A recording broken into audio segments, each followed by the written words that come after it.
నమస్తే, నేను మీ కృష్ణ చైతన్య మండీలో మీవి కుర్రాడు. ప్రస్తుతం నేను విజయవాడలో ఉన్నానండి. ఇక్కడ హితుగా మోటార్స్ అధినేత అయిన హర్ష గారు అయితే మనతో పాటు ఉన్నారు. ఇవాళ పాడ్కాస్ట్ చాలా ఇంట్రెస్టింగ్గా ఉండబోతుంది. ఎందుకంటే మన ఈవీ ఇండస్ట్రీ పర్స్పెక్టివే కాకుండా ఆటోమొబైల్ ఇండస్ట్రీ ప్రకారంగా కూడా కొన్ని క్వశ్చన్స్ అయితే అడుగుతాం. జనరల్గా ఈవీ పరంగా ఉన్న డౌట్స్ కానివ్వండి, ఇండస్ట్రీ పరంగా ఉన్న డౌట్స్ కానివ్వండి, అన్నింటినీ కూడా హర్ష గారిని అయితే అడుగుతాం. ఆటోమొబైల్ సెక్టార్లో కానీ ఈవీ ఇండస్ట్రీలోకి వెళ్ళిన వెంటనే డబ్బులు వచ్చేస్తే లేదా, లేకపోతే ఇబ్బందులు ఏమైనా పడే అవకాశం ఉంటుందా, ఈవీ ఈకో సిస్టమ్ ఎలా ఉంది, దీని ఇంకా మెరుగుపడాలంటే ఎలా ఉండొచ్చు, కస్టమర్స్ మైండ్ సెట్ ఎలా ఉంది, అన్ని క్వశ్చన్స్ కూడా ఈ పాడ్కాస్ట్లో కవర్ చేద్దాం. అలానే ఈ పాడ్కాస్ట్లో నేను ఈ క్వశ్చన్స్ అడిగితే బాగుందని అనిపించిన క్వశ్చన్స్ ఏమైనా ఉంటే అవి కామెంట్లో కూడా మెన్షన్ చేయండి. హర్ష గారు నమస్కారం. నమస్తే చైతన్య గారు.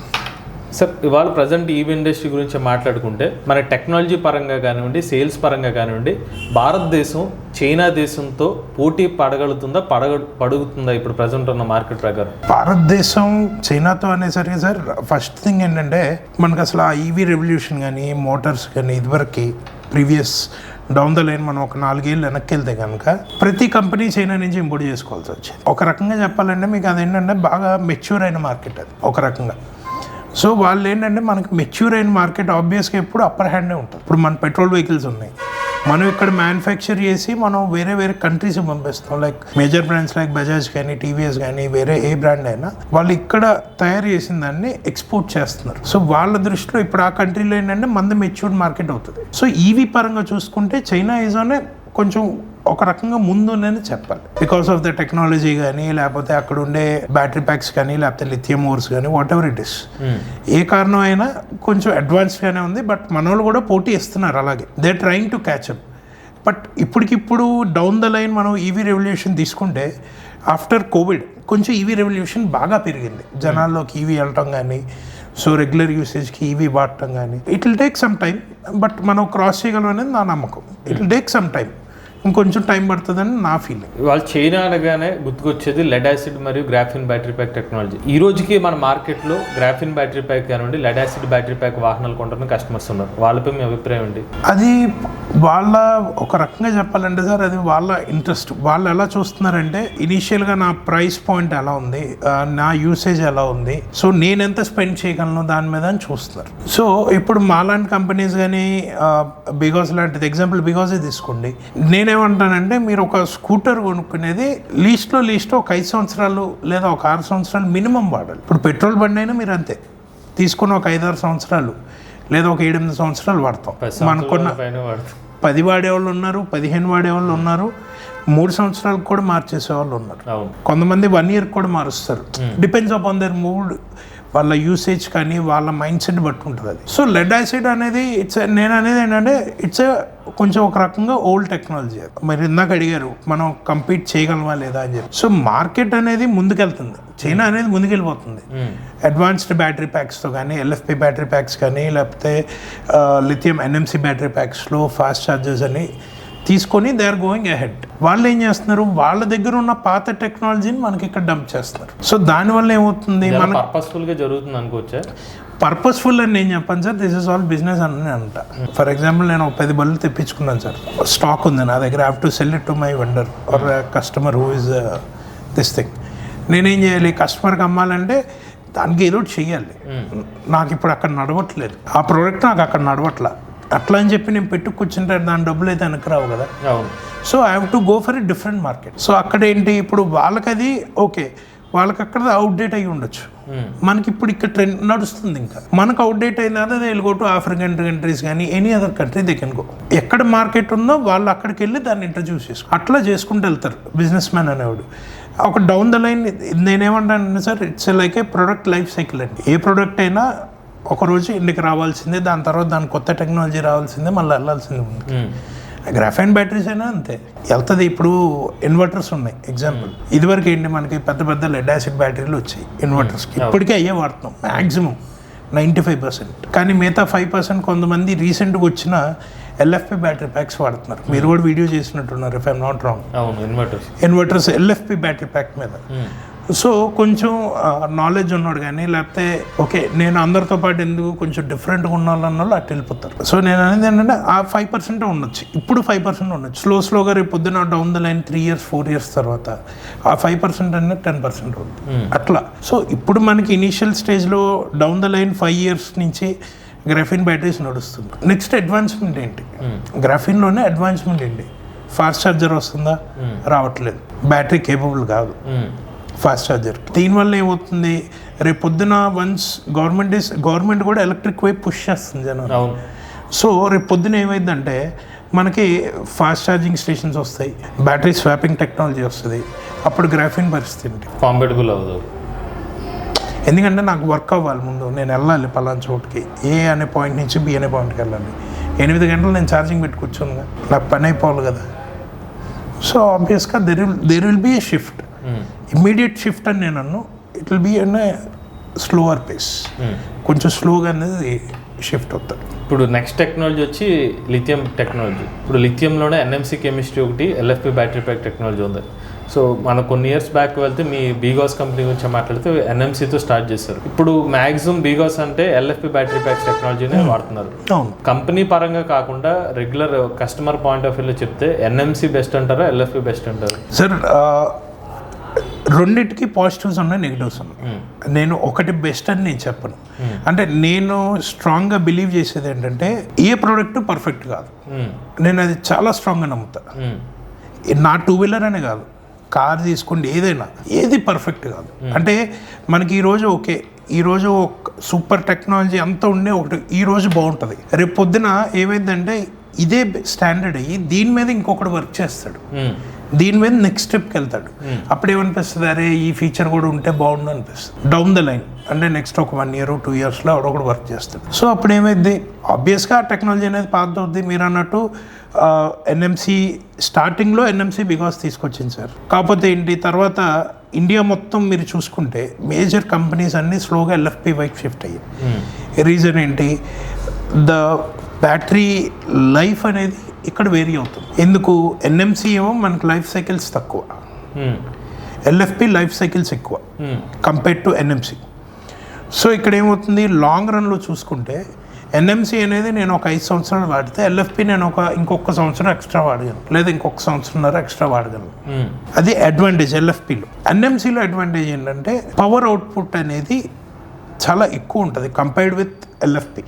ఇనీషియల్ పికప్ కానీ అవన్నీ ఏంటంటే మనం కంట్రోల్లో కాన్ఫిగర్ చేస్తాం, బట్ థ్రాట్ల్ పికప్ రెస్పాన్స్ అనేది ఎక్కువ ఉంటుంది. తర్వాత ఛార్జింగ్ టైం మీకు ఎన్ఎంసీ ఎల్ఎఫ్పి మీద కొంచెం తొందరగా ఛార్జ్ అవుతుంది, ఒక 1/2 hour 1 hour డిఫరెన్స్ ఉంటుంది, not more than that. But తొందరగా అనేది ఛార్జ్ అవుతుంది. ఇప్పుడు 1/2 hour సేవ్ అయినట్టే కదా కస్టమర్. అండ్ ఎల్ఎఫ్పి వచ్చేసరికి డిసడ్వాంటేజ్ ఏంటంటే స్లీప్లోకి వెళ్ళిందంటే బ్యాటరీని వేక్ చేయడం కష్టం. ఎన్ఎంసీ అలా కాదు, మీకు బ్యాటరీ ఎప్పుడైనా వేక్ అయిపోతుంది తొందరగా. ఎల్ఎఫ్పి మీకు అలా కాదు, మీకు మ్యాక్సిమం ప్రతి కస్టమర్ ప్రాబ్లం వచ్చినా ఎన్ఎంసీ బెటర్, ఆ టైంలో బెటర్ ఎల్ఎఫ్పి మీద. ఎందుకంటే మీకు స్లీప్లోకి వెళ్ళిందంటే ఎల్ఎఫ్పి వేక్ చేయడం కష్టం. ఓకే, పాసిబుల్ కాదని నేను అట్లా, బట్ కష్టం. ఎన్ఎంసీ అలా కాదు, మీకు నార్మల్ ఛార్జింగ్ పెట్టినా మీకు వెంటనే పవర్ అనుకుని. ఇవన్నీ చెప్తుంటే మరి బీగాస్ రెగ్యులర్గా చూసుకున్నట్లయితే మరి ఎల్ఎఫ్పికి ఎక్కువ డిసడ్వాంటేజ్ కనిపిస్తుంది అండి. డిసడ్వాంటేజ్ అని నేను అన్నా సరే, ఇప్పుడు నేను అదే చెప్తున్నా మీకు, నేను లాంగర్ లైఫ్ చూస్తున్నా.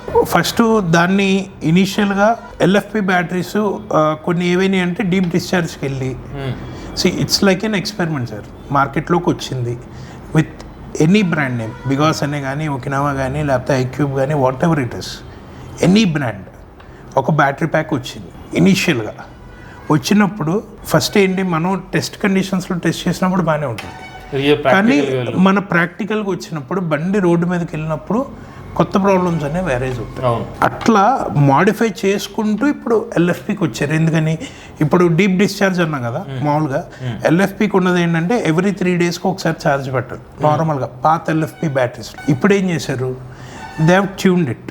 దాంట్లో బిఎంఎస్లో స్మార్ట్ బిఎంఎస్ పెట్టి, మనకి ఇక్కడ చిన్న బ్యాటరీ ఉంటుంది కదా, చిన్న బ్యాటరీ పెట్టి దాని నుంచి పవర్ లాగుతూ ఉంటారు. ఓకే, బ్యాటరీ స్లీప్లోకి వెళ్ళకుండా. ఓకే, ప్రీవియస్లో లేదు, అది బీగాస్లో ఉంది. అది ఉంది, మీకు బ్యాటరీ డీప్ డిశ్చార్జ్ వెళ్తుంది తొందరగా, అన్లెస్ అంటిల్ మీరు ఒక 6 నెలలు 7 నెలలు బండి అలా పక్కన పడేసి వదిలేస్తే తప్పితే. ఇంకోటి మీరు ఒక మాట అన్నారు, ఇవాళ ఎన్ఎంసీ ఎల్ఎఫ్పిలో బెటర్ ఏంటంటే ఎల్ఎఫ్పి మేజర్గా లైఫ్ సైకిల్స్ ఎక్కువ లైఫ్ అని చెప్తున్నారు. బట్ ఇవాళ ఎగ్జాంపుల్గా తీసుకుంటే మేజర్గా ఎవరైతే ఎక్కువ వ్యారంటీ ఇస్తున్న కంపెనీ చూస్తే, లైక్ మీరు నేమ్స్ తీసుకున్న ఓలా కానివ్వండి, ఏతర్ కానివ్వండి, వీళ్ళందరూ 8 years వ్యారంటీ ఇస్తున్నారు, 80,000 ఈవెన్ 1 lakh kilometers. వీళ్ళందరూ ఎన్ఎంసీనే ఇస్తున్నారు. బట్ ఎల్ఎఫ్బి ఇస్తున్న కంపెనీస్ కార్లో తప్పిస్తే 2 వీలర్స్లో ఎందుకు ఇవ్వలేకపోతున్నారు ఎంత వారంటీ? ఇప్పుడు మీరు ఎల్ఎఫ్పి వారంటీ అడిగారు, నేను అదే బిగాస్లో కూడా ఉంది 1 lakh kilometers వారంటీ ఉంది, ఆర్ 5 years ఉంది. ఆర్యువి 350 మ్యాక్స్లో మనం 5 years కానీ 1 lakh kilometers కానీ ఇచ్చాం. దాని అర్థం బ్యాటరీ అక్కడితో ఆగిపోద్దని కాదు, it will go till the down the line, next ఇంకొక 50,000-60,000 మినిమం వెళ్తుంది. 80,000 మీరు ఎన్ఎంసీ అన్నారు, ఓకే 8 years ఆర్ ఇది అని చెప్పి మీరు ఎన్ఎంసీ అన్నారు. ఈ మధ్యలో ఏదన్నా అయింది అనుకోండి, లెటర్స్ ఎగ్జాంపుల్ ఇష్యూ వచ్చింది బ్యాటరీ ప్యాక్, ఆ టైంకి మీకు ఆ సెల్ దొరకలేదు అనుకో, ఏం చేస్తారు? ఏం చేయలేదు. సెల్ వరకు రీప్లేస్ చేసుకునే ఆప్షన్ ఉంది కదా, మీకు ఆ పర్టికులర్ సెల్ దొరకట్లేదు, ఏం చేస్తారు? ఏం చేయలేము. ఎల్ఎఫ్పిలో కూడా ఆ ప్రాబ్లం ఉంటుంది కదా, దేంట్లోనే ఉంటుంది. నేను అనేది ఏంటంటే ఇప్పుడు ఎల్ఎఫ్పి అనేది కాస్ట్ ఎఫెక్టివ్. సార్ ఇప్పుడు బ్యాటరీ ప్యాక్ టెక్నాలజీ ఎంత ఇంపార్టెంటో దాని ఛార్జింగ్ టెక్నాలజీ కూడా అంత ఇంపార్టెంట్. ప్రజెంట్ ఉన్న ట్రెండ్ ప్రకారం బ్యాటరీ స్వాపింగ్ బెస్ట్ అంటారు లేకపోతే ఫాస్ట్ ఛార్జింగ్ బెస్ట్ అంటారు? యూసేజ్ బట్టి ఉంటుందని నా ఫీలింగ్ అది. ఎందుకంటే ఇప్పుడు నేను రెగ్యులర్గా వాడేది ఒక 40 kilometers అనుకోండి, ఫర్ ఎగ్జాంపుల్ C12 కొనుక్కున్నాను నేను. సో 2 రోజులకి 40, 80 అయిపోతుంది. సో 2వ రోజు ఈవినింగ్ నేను ఛార్జ్ పెట్టుకుంటా, లేదా 3rd day మార్నింగ్ పెట్టుకుంటా. సో నా వరకు అయితే బ్యాటరీ స్వాపింగ్ అవసరం. ఇప్పుడు గిగ్ వర్కర్స్ ఉన్నారు, వాళ్ళకేంటి, వాళ్ళు ఎంత ఎక్కువ తిరిగితే అంత డబ్బులు వస్తాయి. సో వాళ్ళకి బ్యాటరీ స్వాపింగ్ అనేది వర్కౌట్ అయ్యింది. యూసేజ్ బట్టి అనేది నా గట్ ఫీలింగ్ అది. ఇప్పుడు బ్యాటరీ స్వాపింగ్ అందరికీ వర్కౌట్ అవ్వాలని రూల్ లేదు, ఎందుకంటే ఇప్పుడు బ్యాటరీ స్వాపింగ్కి మనం ఏంటంటే డబ్బులు కడతాం, దానికి యూస్ చేసుకోవడానికి సర్వీస్కి మనం డబ్బులు కడతాం. సో మనం ఎక్కువ వాడినప్పుడు కాస్ట్ అనేది పెరుగుతుంది, యువర్ కాస్ట్ ఆఫ్ ఓనర్షిప్ అనేది పెరుగుతుంది. సో నేనేమంటానంటే ఏ కస్టమర్ అయినా ఫస్ట్ అసలు నా యూసేజ్ ఎంత ఉంటుంది దాన్ని బట్టి డిసైడ్ చేసుకోమని చెప్తాను. స్వాపింగ్కి వెళ్ళాలా లేకపోతే డైరెక్ట్ ఛార్జింగ్కి వెళ్ళాలి. ఫాస్ట్ ఛార్జింగ్ అంటారా, ఓకే ఎట్ టైమ్స్ యూజ్ అవుతుంది, అది మీకు తెలిసిందే. రెగ్యులర్గా ఫాస్ట్ ఛార్జింగ్ పెడితే బ్యాటరీ లైఫ్ అనేది తొందరగా తగ్గిపోతుంది. సో అదేంటంటే ఎప్పుడన్నా నిజంగా ఎమర్జెన్సీ ఉన్నప్పుడు ఫాస్ట్ ఛార్జింగ్ ఓకే, లేదు రెగ్యులర్గా నేను ఫాస్ట్ ఛార్జింగ్ పెడతాను అన్నారు, ఇట్స్ నాట్ అవైలబుల్, దాని బదులు మీరు స్వాపింగ్ వెళ్ళటం బెస్ట్. ఎందుకంటే ఆ టైం కూడా ఉండదు, ఫాస్ట్ ఛార్జ్కి అయ్యే టైం కూడా మీరు ఉండక్కర్లా, స్వాప్ చేసుకుని వెళ్ళిపోవచ్చు. ఇంకోటి నేను రీసెంట్గా బీగాస్ సంబంధించి స్కూటర్లు చూసినప్పుడు మల్టిపుల్ ఛార్జింగ్ టైమ్స్ ఇచ్చారు. అంటే ఒక ఛార్జర్ ఏమో సమ్ 500 watt ఛార్జర్ అని 750 అని చెప్పి 1000 watt ఛార్జర్స్ అని ఇచ్చారు. నాకు తెలిసినంత వరకు దానికి అడిషనల్ అమౌంట్ పే చేయాల్సి కస్టమర్ పే చేయాల్సి ఉంటుంది. సో ఎందుకు ఆ వ్యత్యాసం? అంటే ఇప్పుడు ఛార్జింగ్ మీ దగ్గర ఛార్జింగ్ ఫెసిలిటీ ఉంది, ఫాస్ట్గా ఛార్జింగ్ ఆప్షన్ ఉంది, అదే బ్యాటరీ ప్యాక్ టెక్నాలజీ కొంచెం ఫాస్ట్ ఛార్జింగ్ ఇస్తున్నారు, మీకు వ్యారంటీలు కూడా డిఫరెన్స్ ఉండదు, బట్ ఎందుకు ఆ డిఫరెన్స్ చూపిస్తున్నారు? డిఫరెన్స్ అంటే సార్ ఫస్ట్ దీన్ని బట్టి మీరు అర్థం చేసుకోవాల్సింది ఏంటంటే company is also not interested in fast charging, because down the line రెగ్యులర్గా నేను ఫాస్ట్ ఛార్జ్ పెడితే ఎఫెక్ట్ అయ్యేది కస్టమర్. ఓకే ఇన్స్టెంట్గా అప్పటికప్పుడు మనకు పని అయిపోతుంది, కానీ డౌన్ ద లైన్ 3 years కానీ 4 years తర్వాత చూస్తే రెగ్యులర్గా ఫాస్ట్ ఛార్జింగ్ వాడిన బండికిను నార్మల్ ఫాస్ట్ ఛార్జ్ చేసిన బండికి there is a huge difference, mileage పరంగా కానీ బ్యాటరీ పవర్లో కానీ దేంట్లో. సో అందుకు ఇట్స్ బెటర్, దానికి మనం ఇంట్రెస్ట్ ఉంటేనే కొనుక్కోండి అని చెప్తాను, నేనైనా అది చెప్తాను యాజ్ అ కస్టమర్. ఎవరైనా ఇప్పుడు నాకు అమ్మితే నాకు ₹1 వస్తుందండి, బట్ స్టిల్ నేనేం చెప్తా కస్టమర్కి, మీకు నిజంగా వాంటింగ్ ఉంటుంది ఫాస్ట్ ఛార్జరు, లేదు నేను గిగ్ వర్కరు, నాకు ఆర్యుఏ నచ్చింది, నేను గిగ్ వర్కర్, నాకు ఎప్పుడు ఉండాలి ఫాస్ట్ ఛార్జర్ ఉన్నారు, దెన్ ఇట్స్ యువర్ విష్. లేదు నాకు టైం ఉంటుంది అనుకుంటే it's better you go with a normal 500 watt charger. లేదు నేను ఒక 750 watt ఛార్జర్కి, దాంట్లో 500 wattకి దానికి పెద్ద డిఫరెన్స్ ఏం లేదు, హార్డ్లీ ఒక 1 hour టైం కట్ డౌన్ అవుతుంది అంతే, there is no much difference. ప్రైసింగ్లో కూడా పెద్ద డిఫరెన్స్ ఏం లేదు 500 watt ఛార్జర్కి 750కి. మామూలుగా మన కంపెనీ ఏంటంటే 500 watt ఛార్జర్ ఇస్తుంది వెహికల్తో పాటు. సో కస్టమర్ ఏంటి, నేను కొంచెం నాకు హెరిటిక్ స్కెడ్యూల్ ఉంటుంది, నాకు నైట్ ఛార్జింగ్ పెట్టుకోవడానికి కొంచెం తక్కువ టైం ఉంటుంది అనుకున్న వాళ్ళకి it's better they can go with 750 watt. ఇప్పుడు ఆ ఛార్జర్ ఆప్షన్స్ అన్ని మోడల్కి ఇస్తున్నారా, కేవలం ప్రెసెంట్ ఓన్లీ ఆర్యూవీకే ఇస్తాం సార్, C12కి అయితే లేదు. It comes with standard 500 watt charger. స్పెసిఫిక్గా ఎలక్ట్రిక్ స్కూటర్ కేటగిరీ చూసుకుంటే ఎలక్ట్రిక్ స్కూటర్కి ఫాస్ట్ ఛార్జింగ్ అవసరం, అంటే ఒక ½ an hourలో ఛార్జింగ్ అయిపోయేంత ఫాస్ట్ ఛార్జర్ అవసరమైన ప్రజెంట్ మార్కెట్లో? నేను మీకు ఇందాక చెప్పినట్టు, సో ఇప్పుడు అంత ఫాస్ట్ ఛార్జింగ్ చేసే బదులు it's better to go for a swap battery. So నేను మీకు మన ప్రీవియస్ వీడియోస్లో కూడా మన ఇద్దరు కన్వర్జేషన్లో కూడా మీకు అదే చెప్పాను, బ్యాటరీ అనేది ఛార్జ్ చేసినప్పుడు కానీ వాడినప్పుడు కానీ హీట్ అవుతుంది. సో మనం దాన్ని ఫాస్ట్గా ఛార్జ్ చేసామంటే మనకి ఆబ్వియస్గా హీట్ కూడా అలాగే ఉండదు. So there is chance of thermal incident జరగడానికి ఛాన్స్ ఉంది. ఓకే, మనం ఎంత సేఫ్టీ ప్రికాషన్స్ తీసుకున్నా ఏది తీసుకున్నా పెద్ద పెద్ద బ్రాండ్స్కే అయినాయి. నేను మాదనే చెప్పట్లేదు, మా దాంట్లో అయితే నాకు తెలిసి అయితే ఏదీ లేదు, మీకు తెలిసిందే. బట్ పెద్ద పెద్ద బ్రాండ్స్లో కూడా మీకు థర్మల్ ఇన్సిడెంట్స్ జరిగినాయి, విచ్ ఈస్ నాట్ ఎక్స్పెక్టెడ్. అంత ఫాస్ట్ ఛార్జింగ్ పెట్టి బ్యాటరీని ఇబ్బంది పెట్టి లైఫ్ తగ్గించుకొని వెళ్ళే కంటే it's better to go with swapping battery for that. రెగ్యులర్గా నా యూసేజ్ ఎక్కువ ఉంటుంది అన్నప్పుడు స్వాపింగ్కి వెళ్ళిపోవడం చాలా చాలా ఉత్తమం. సార్ మీరు స్వాపింగ్ స్టేషన్స్ బెస్ట్ అని చెప్తున్నారు, కాకపోతే ఇక్కడ ప్రజెంట్ మేము మొన్న కొన్ని క్యాలిక్యులేషన్స్ కూడా చేసాం. ప్రజెంట్ మార్కెట్లో ఎవరైతే స్వాపింగ్ ఆప్షన్ ఇస్తున్నారు, అలా ఒకవేళ స్వాపింగ్ ఆప్షన్ తీసుకుంటే దానికి మీరు స్వాప్కి ఖర్చు అవుతుందో ఆల్మోస్ట్ పెట్రోల్కి ఈక్వల్గా ఉంటుంది. ఇప్పుడు అసలు ఈవీకి వెళ్ళిన వాళ్ళే డబ్బులు సేవింగ్ చేసుకోవడానికి, బట్ మీరు స్వాపింగ్కి వెళ్ళి ఆ డబ్బులు మళ్ళీ ఈవీకి దాంట్లో పోగొట్టుకోవడానికి ఎంతవరకు కరెక్ట్? ఇప్పుడు సార్ స్వాపింగ్ అనేది ఓకే, మీరు రీసెంట్గా చెప్తున్నారు, ఎన్ని స్వాపింగ్ స్టేషన్స్ ఉన్నాయి?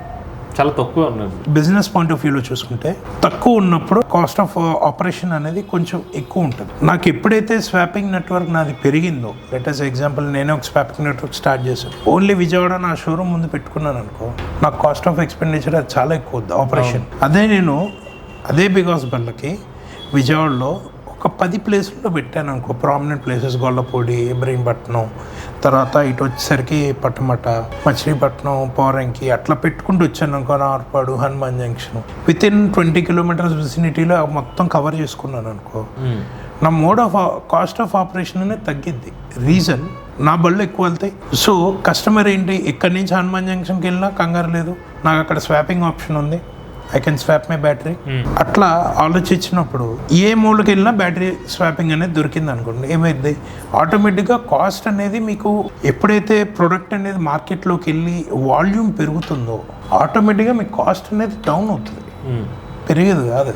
ఎందుకంటే ఇప్పుడు నేను పెట్టాను, నన్ను ఒక్కని చూసి ఆగరు కదా, పక్కన కాంపిటేటర్ వస్తాడు, ఇదే బ్యాటరీకి కాంపిటేటర్ వస్తాడు. నేను ఫర్ ఎగ్జాంపుల్ మీరు అన్నట్టు నేను ఒక బ్యాటరీ స్వాప్కి ఒక 50 రూపీస్ తీసుకున్నా, లెట్ అస్ అస్యూమ్ 50 రూపాయలు తీసుకుంటున్నా. ఆడు చేంజ్ చేస్తాడు, ఐ విల్ టేక్ 45 అంటాడు. ఆడేమి ఎక్కువ తగ్గించడు, 10% డిస్కౌంటే, 45 అంటాడు. లేదా నా దగ్గర 1 year సబ్స్క్రిప్షన్ తీసుకుంటే ఐ విల్ టేక్ 35 అంటాడు, లేదా 40 అంటాడు. ఆబ్వియస్గా నేనేం చేస్తాను, ఎన్నాళ్ళు ఇప్పుడు ఎవడైనా ఖాళీగా కూర్చొని జనరల్ మ్యాప్లు కదా, ఐ మీన్ బిజినెస్ చేయకుండా ఖాళీగా ఇన్వెస్ట్మెంట్ అయితే ఎవరు బర్న్ చేసుకోరు కదా. నేనేం చేస్తాను, ముందు నా సస్టైనబిలిటీ కోసమైనా ఆ రేట్ మ్యాచ్ చేస్తాను నేను ముందు. సో కొంత షేర్ మళ్ళీ నాకు వస్తుంది. మళ్ళీ కొన్నాళ్ళు అయిన తర్వాత ఏంటి, ఇంకొకటి వస్తాడు కాంపిటీషన్. మీకు ఇందాక చెప్పినట్టు టెక్నాలజీ అనేది అడ్వాన్స్మెంట్ అవుతూ ఉంటుంది, ఇంకొకటి వస్తాడు దాని మీద బెటర్ టెక్నాలజీతో. వాడేమంటాడు, నేను 30 రూపీస్కే ఇస్తాను, నాది ఇంకా సస్టైనబుల్ మోడల్ అంటాడు. కస్టమర్స్ ఆబ్వియస్గా వెళ్తారు. నేను అనేది ఏంటంటే పెరిగే కొద్దీ, మీకు స్వాపింగ్ నెట్వర్క్ పెరిగే కొద్దీ ఆటోమేటిక్గా price will come down. There is no other this thing, rocket science ఏం లేదు దాంట్లో. ఇందాక ఎగ్జాంపుల్ చెప్పారు, ఒక కాంపిటేటర్ వచ్చాడు, బట్ ఆ కాంపిటేటర్ రావాలంటే దానికంటూ స్టాండర్డైజేషన్ ఉండాలి. వాళ్ళకి స్టాండర్డైజేషన్ తెలియనప్పుడు అలా రావడానికి కూడా పాసిబిలిటీ ఉండదు. అసలు ప్రజెంట్ మీరు అన్నట్టు స్వాపింగ్ స్టేషన్కి స్టాండర్డైజేషన్ అనేది పాసిబుల్ అవుతుందా? రెండోది, ఛార్జింగ్ స్టేషన్ ప్రకారం కూడా ఒకవేళ 2-wheeler ఫాస్ట్ ఛార్జింగ్ తీసుకొస్తే, మొన్న రీసెంట్గా వచ్చిన అప్డేట్ Type 6 అనేది స్టాండర్డైజ్ చేస్తామని వార్తలు వచ్చాయి. ఒకవేళ అలా జరిగితే బీగాస్ కంపెనీ వాళ్ళు రెడీగా ఉన్నారా స్టాండర్డైజేషన్? ఫస్ట్ థింగ్, నేను మీ ఫస్ట్ క్వశ్చన్ ఏంటంటే స్టాండర్డైజేషన్ అడిగారు స్వాపింగ్ స్టేషన్స్లో. మీకు స్టాండర్డైజేషన్ కావాలి అంటే గవర్నమెంట్ నుంచే అది రావాలి.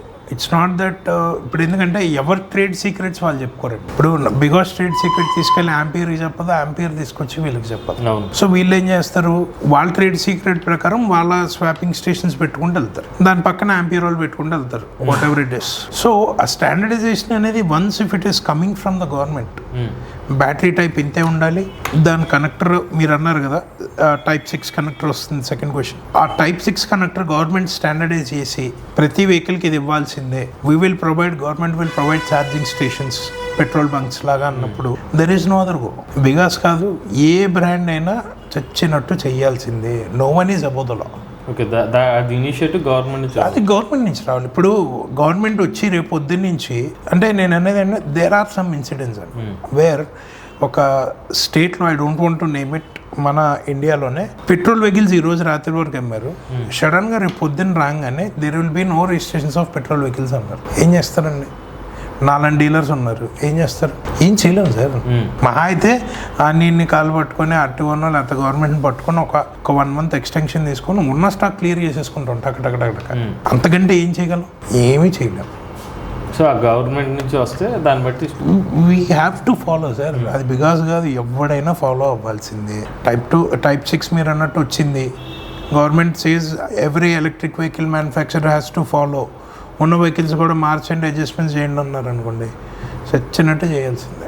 C12 కూడా నేను పిలిపించి కస్టమర్ని కంపెనీ నుంచి కిట్ వస్తుంది, మళ్ళీ అదంతా వైరింగ్ అంతా మార్చుకొని చేసి ఇవ్వాలి customer. There is no other.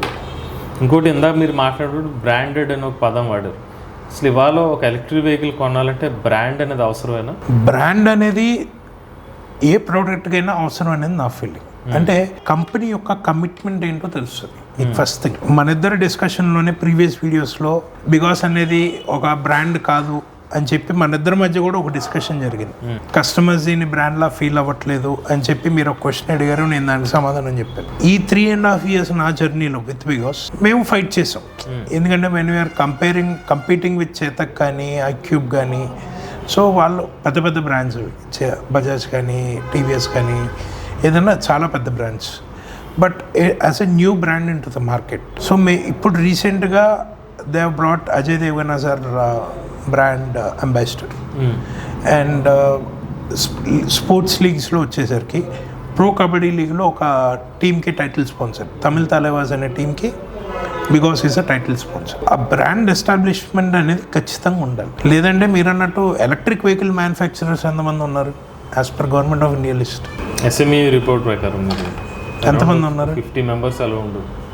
కానీ మీరు నంబర్ వేసినప్పుడు every month why only top 10 తీసుకుంటారు? ఎక్కువ సేల్ చేస్తున్నారు. ఎందుకు అవుతాయి sale? Because people recognise it as a product or a brand which is relating to that product. So దానివల్ల ఏంటంటే మీకు కొంచెం ఆ ఇంపాక్ట్ అనేది ఖచ్చితంగా ఉంటుంది. ఇప్పుడు కొత్త బ్రాండ్ బిల్డ్ చేయడం okay, it might take some time, but కన్సిస్టెంట్గా నేను మంచి క్వాలిటీ ప్రోడక్ట్ ఇచ్చి సర్వీస్ ఇచ్చి నేను అన్నీ చేసుకుంటూ వెళ్తే ఆటోమేటిక్గా బ్రాండ్ అవుతుంది. That's how it goes. So brand అనేది ఇంపార్టెంట్. అలా అని చెప్పి నేను మిగతావి బ్రాండ్ కాదు అని నేను చెప్పాను. నేను అనేది ఏంటంటే customer has to visit every showroom. ఇప్పుడు ఎందుకంటే ఆయన డబ్బులు ఇన్వెస్ట్ చేస్తున్నాడండి, life savings whatever it is, డబ్బులు ఇన్వెస్ట్ చేస్తున్నాడు.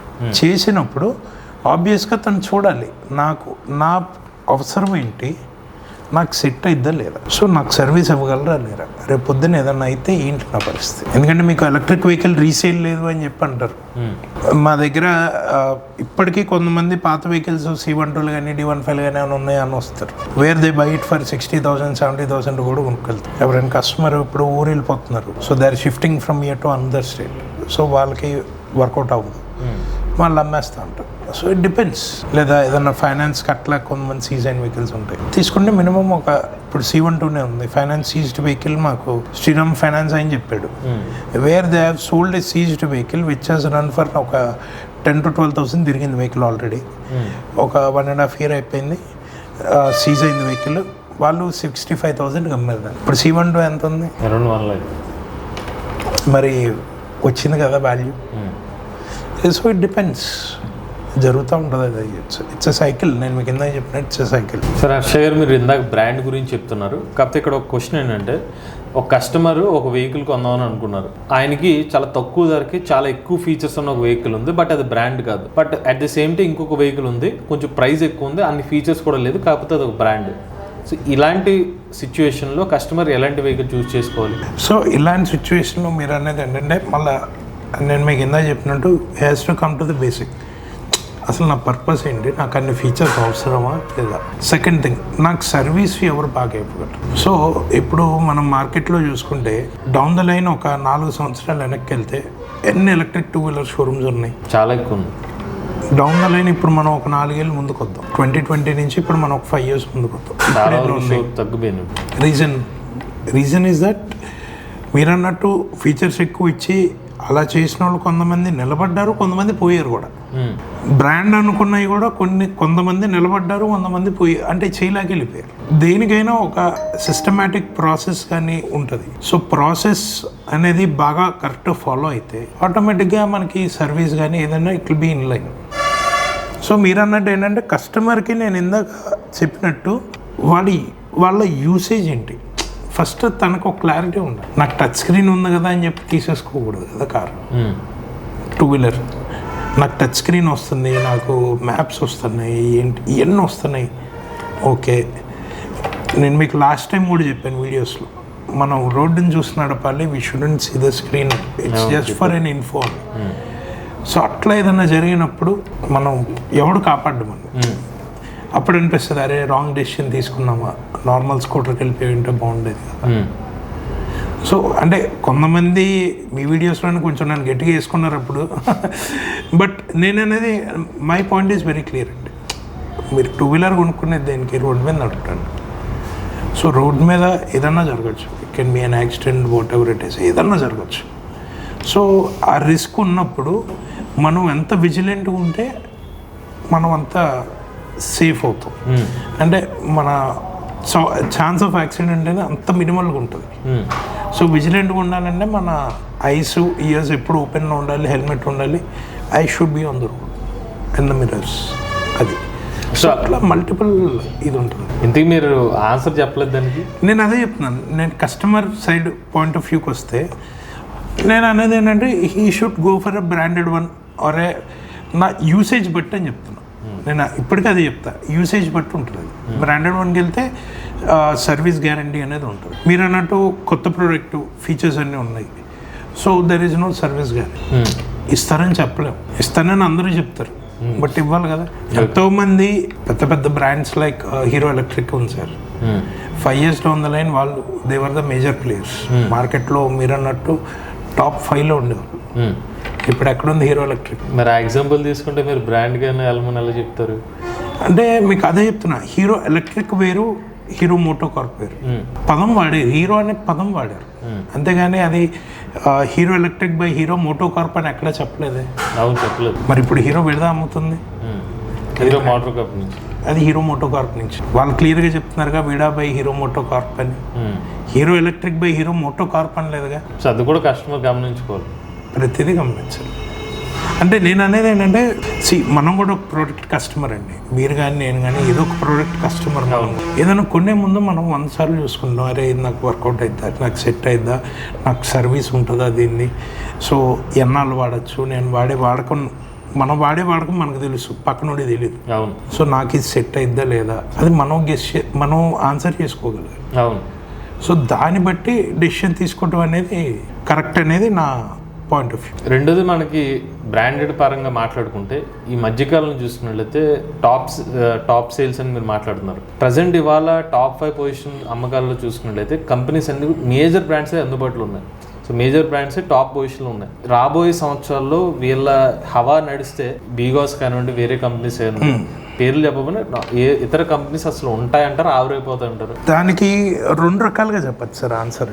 ఒక రకంగా చెప్పండి, మీకు 2 రకాలుగా చెప్పొచ్చు. అది ఎలా డిపెండ్ అవుతుంది అంటే మీకు ఫస్ట్ కంపెనీ బ్యాక్గ్రౌండ్ మీద ఉంటుంది. కంపెనీ ఎంత స్పెండ్ చేయగలదో R&D మీద, what are their plans next down the line, next 1 year 2 years goals ఏంటి కంపెనీది, ఏం చేద్దాం అనుకుంటుంది ఏంటి, దాని మీద ఒక రకంగా డిపెండ్ అవుతుంది. సెకండ్ థింగ్ మీరు అన్నట్టు పెద్ద బ్రాండ్స్కి ఏంటంటే వాళ్ళకి మార్కెట్ క్యాప్ అనేది చాలా ఎక్కువ కంపేర్డ్ విత్ చిన్న చిన్న బ్రాండ్స్కి. సో వాళ్ళు ఏంటంటే ఆబ్వియస్గా ఆలోచిస్తారు, వాళ్ళు ఏంటి ముందు నేనేం చేసినా వెళ్ళిపోద్ది కదా అని చెప్పి వాళ్ళు వెళ్తూ ఉంటారు.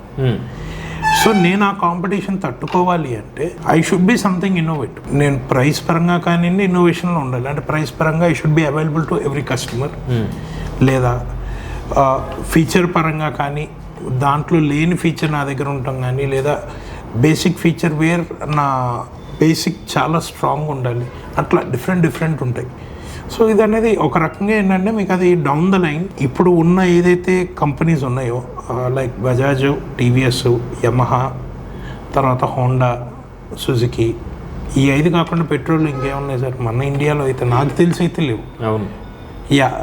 రాయల్ ఎన్ఫీల్డ్ మన వెహికల్స్లోకి వస్తే I mean 350 series and above royal Enfield, ST, 7 brands ఉన్నాయి. నాకు తెలిసి అయితే 7 ఉన్నాయి. ఇంకేమైనా ఉన్నాయా? కానీ ఇదివరకు ఎన్ని ఉన్నాయి? చాలా ఉన్నాయి. కవాసాకి, ఇంకా ఇవన్నీ ప్రీమియం సెగ్మెంట్కి వెళ్ళిపోతాయి. ఇప్పుడు బజాజ్ అంటే బజాజ్ ఒకటే కాదు, బజాజ్ కింద మళ్ళీ సబ్ బ్రాంచెస్ ఉన్నాయి, కేటీఎం ఉంది, ట్రయంఫ్ ఉంది, ఇట్లా డిఫరెంట్. అవును. బట్ యాజ్ అ యూనిట్ తీసుకుంటే it comes under Bajaj motor cycles. Suzuki కూడా అంతే, సుజుకి మోటార్ సైకిల్స్. తర్వాత హోండాలో హోండా ఉంది, బిగ్ వింగ్ ఉంది, డిఫరెంట్. అంటే మీరు ఇందాక అన్నట్టుగా స్ట్రాంగ్ బ్యాక్గ్రౌండ్ ఉండాలన్నారు. సో బీగాస్ కూడా ఆ సెగ తగిలే ఇప్పుడు ప్రైజెస్ తగ్గించుకున్నా కరెక్టేనా? ప్రైజెస్ ఆ సెకండ్ నేను చెప్పను. ఒక రకంగా ఏంటంటే మేము మార్కెట్ రియాలిటీ చెప్తాం యాజ్ ఎ డీలర్. మేమేంటంటే కంపెనీకి మార్కెట్లో ఎక్స్పెక్టేషన్ ఇది. సో మార్కెట్ ఇప్పుడున్న ఎక్స్పెక్టేషన్ ఏంటి, 1,00,000 నుంచి 1,10,000 లోపు మినిమం 100 కిలోమీటర్స్ లేనిది కస్టమర్ కూడా is not ready to invest. నేనైనా అంతే, నేను కూడా ఇన్వెస్ట్ చేయను. 100 కిలోమీటర్ల కోసం నేను ఎందుకు 1,30,000 పెట్టాలి? అవును, పెట్టని నాకు అసలు ఇంట్రెస్ట్ లేదు. అది కంపెనీకి కాకపోయినా డీలర్స్ తగిలింది, అది ఇంపాక్ట్ ఉంటుంది కదా సార్. మరి మేము ఫైట్ చేసి తెచ్చుకున్నాం ప్రైజెస్ అనేది. అలాగా కంపెనీకి అర్థమయ్యేలా చెప్పాలి. అందరూ ఒకేసారి వింటారని నేను చెప్పాను. డిపెండ్స్, ఒక్కొక్కసారి 4-5 సార్లు చెప్తాం, 5-6 సార్లు చెప్తాం, వింటారు. దెన్ వాళ్ళు కూడా ఆలోచిస్తారు, ఓకే ఒక డీలర్ ఎందుకు ఇన్నిసార్లు చెప్తున్నాడు. వాళ్ళు చేసే స్టడీ వాళ్ళు చేస్తారు, మనకు తెలియదు స్టడీ చేసినట్టు కూడా. వాళ్ళు చేసే స్టడీ వాళ్ళు చేసుకొని then they will take a decision. అప్పటికీ మారలేదు అనుకోండి. We have classic examples like Nokia mobile phones. Android వచ్చినప్పుడు నోకియా, బ్లాక్బెర్రీ ఏమన్నారు, మేము తోపస్లో మమ్మల్ని తలదనే వాళ్ళు అవునన్నారు.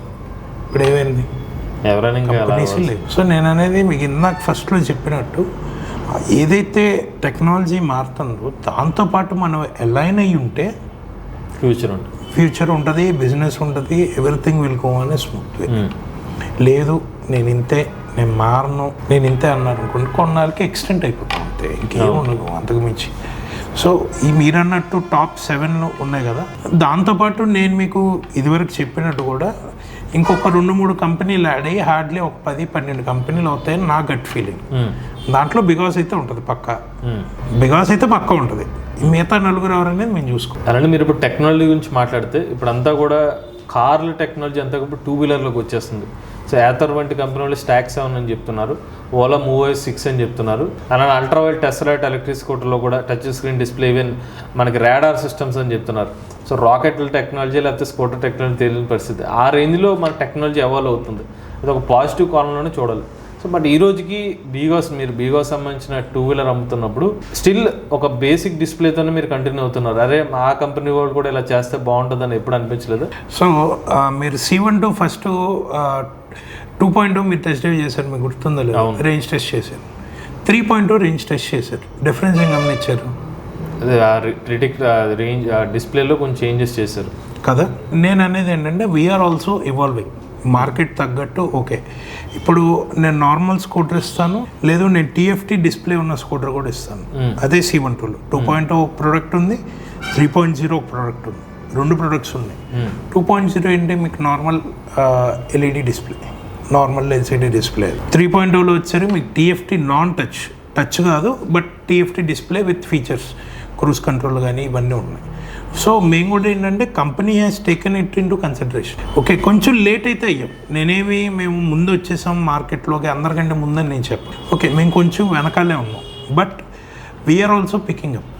బికాస్ బ్రాండ్ పరంగా చూసుకుంటే వీఆర్ ఆల్సో పికింగ్. మా ప్రొడక్ట్ లైన్లో కూడా we have weapons ready for the future. అదైతే నేను గ్యారంటీగా చెప్పగలను. సో మీరన్న టెక్నాలజీ పరంగా చూసుకుంటే we are also ready, they are in pipeline. Down the line, మీకు నెక్స్ట్ 1 yearలో you can see very good products from because as well. ఏదైతే మీరు స్టాక్స్లో కానీ లేదా స్టాక్ 7 కానీ లేదా మూవ్ కానీ ఇట్లా అంటున్నారో, we are also coming with that kind of product. ఆ టార్గెట్ ఆడియన్స్ కూడా we are also coming with a very good, ఒక రకంగా చెప్పాలంటే కొంచెం మార్కెట్ షేకింగ్ అనే చెప్పాలి. అంటే మాకు ఇంటర్నల్గా తెలిసిన ఇన్ఫర్మేషన్ అది, నేను అది బయట పెట్టలేను as a dealer, because I'm bound to that agreement. నేను చెప్పకూడదు, because is also ready with that own weapons. మేమేమి కాదు అని నేను చెప్పను, బట్ ఓకే కొంచెం లేట్ అయ్యాం, బట్ వచ్చేది మాత్రం లేటెస్ట్ వస్తాం, అందులో డౌటే లేదు. It will be a very good, ఒక స్టైలిష్ ప్రొడక్ట్ వస్తుంది. జనరల్గా మన యూట్యూబ్ ఛానల్లో కామెంట్స్ ఎలా వస్తాయంటే, ఏమంటే ఇవన్నీ కాదు, నాకు 250 కిలోమీటర్లు 300 కిలోమీటర్ రేంజ్ ఇస్తే చెప్పండి, అసలు ఎలక్ట్రిక్ స్కూటర్లు వేస్ట్ అండి బాబు, కనీసం 400 కిలోమీటర్ రేంజ్ కావాలండి అని పెడతా ఉంటారు. నిజంగా కస్టమర్ ఇంత తిరుగుదామనే ఉద్దేశంతో పెడతారా లేకపోతే ఏదో తెలియక పెడతా ఉంటారు ఇవన్నీ? సార్ నేను అనేది ఏంటంటే ఒక రకంగా ఏంటంటే అది lack of knowledge sir. Lack of knowledge అనే నేను చెప్తాను.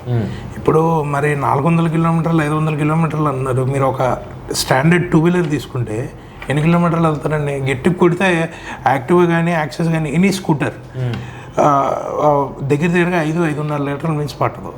ఎంత వెళ్తారండి? తిప్పి కొడితే 150-200 మ్యాక్సిమం. అది అంతకు మించి అయితే వెళ్దు. 150-200 మించి అయితే వెళ్దు రేంజ్. ఇది ఫుల్ ట్యాంక్ కొట్టించి మనం పెట్రోల్ అంతా వాడిస్తే మరి లెక్క ప్రకారం కస్టమర్ అడిగినట్టు కమెంట్ పెట్టినట్టు వెళ్ళాలి కదా. యాక్టివా కూడా వెళ్ళాలి కదా 400 కిలోమీటర్లు. వెళ్ళట్లేదు కదా. సో నేను మీకు అదే చెప్తున్నా. మళ్ళీ ఏంటంటే ఫస్ట్ కస్టమర్ ఏంటంటే వాళ్ళు తెలుసుకోవాలి నా రిక్వైర్మెంట్ ఏంటి, నేను రోజు ఎన్ని కిలోమీటర్లు తిరుగుతున్నాను. నేను మీకు ఇదే వీడియోలో మీకు ఇది 4సారి 5సారి రీజన్ ఏంటంటే ఫస్ట్ నేను ఎడ్యుకేట్ చేస్తాను కస్టమర్. ఇప్పుడు నా దగ్గరికి మీరే వచ్చారు ఫర్ ఎగ్జాంపుల్, సార్ హర్ష గారు నాకు బండి కావాలండి, నేను రోజుకి 100 తిరుగుతానని మీరు వస్తారు. నేనేం అడుగుతా, ఓకే 100 ఎలా తిరుగుతారు? మధ్య మధ్యలో బ్రేక్లు ఇచ్చి తిరుగుతారా, లేకపోతే కంటిన్యూస్గా 100 తిరుగుతారా, లేకపోతే నేను ఫస్ట్ ఒక 50 ఊరు వెళ్తానండి, అక్కడ నా వర్క్ ఉంటుంది నేను చేసుకుంటాను, తర్వాత మళ్ళీ ఈవినింగ్ బయలుదేరుతానండి అన్నారు అనుకో. సో నాకు క్లారిటీ వస్తుంది మీకు ఏ ప్రోడక్ట్ సెట్ అయ్యిద్ది, లేకపోతే నేను ఏం సజెస్ట్ చేయగలను, అంతకుమించి నేనేం చేయగలను. అవును. సో నేను అనేది ఏంటంటే ఫస్ట్ కస్టమర్ తెలుసుకోవాల్సింది ఏంటంటే నా రెగ్యులర్ తిరిగేది ఎంత, నా దినచర్య నేను ఎన్ని కిలోమీటర్లు తిరుగుతాను పర్ డే, దాన్ని బట్టి మీరు వెహికల్ ప్లాన్ చేసుకుంటే బెటర్ అనేది నా ఫీలింగ్. ఎందుకంటే ఇప్పుడు మీరు అన్నట్టు నాకు 300 కావాలి 400 కావాలంటారు. ఒక్కరోజు 2-వీలర్ మీద 300 కిలోమీటర్లు తిరిగితే మనిషి ఏమవుతాడండి? బ్యాక్ పెయిన్ రాదు సార్. ఇప్పుడు మనం ఏమి స్పోర్ట్స్ బైక్స్ పెద్ద ప్రీమియం బైక్స్ వేసుకొని లదాఖ్ ట్రిప్లు ఏమేయట్లేదు కదా. స్కూటీల మీద వీటి మీద ఏమవుతుంది సార్?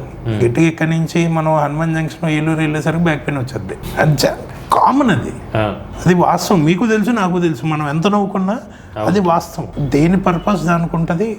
సో నేను అనేది ఏంటంటే ఫస్ట్ అసలు మీరు ఎన్ని కిలోమీటర్లు తిరుగుతారో మీరు కూర్చొని ఒక లెక్క వేసుకోండి. సో పర్ డే ఓకే నేను పర్ డే ఒక 50 కిలోమీటర్లు తిరుగుతాను, లేదా పర్ డే నేను ఒక 90 కిలోమీటర్లు తిరుగుతాను. సో నాకు ఏది బెటర్? 90 కిలోమీటర్లు నాకు పెట్రోల్ ఎంత అవుతుంది, నాకు ఈవీ అయితే ఎంత అవుతుంది. సో లెక్కేసుకుంటే మీకు ఒక క్లారిటీ వస్తుంది.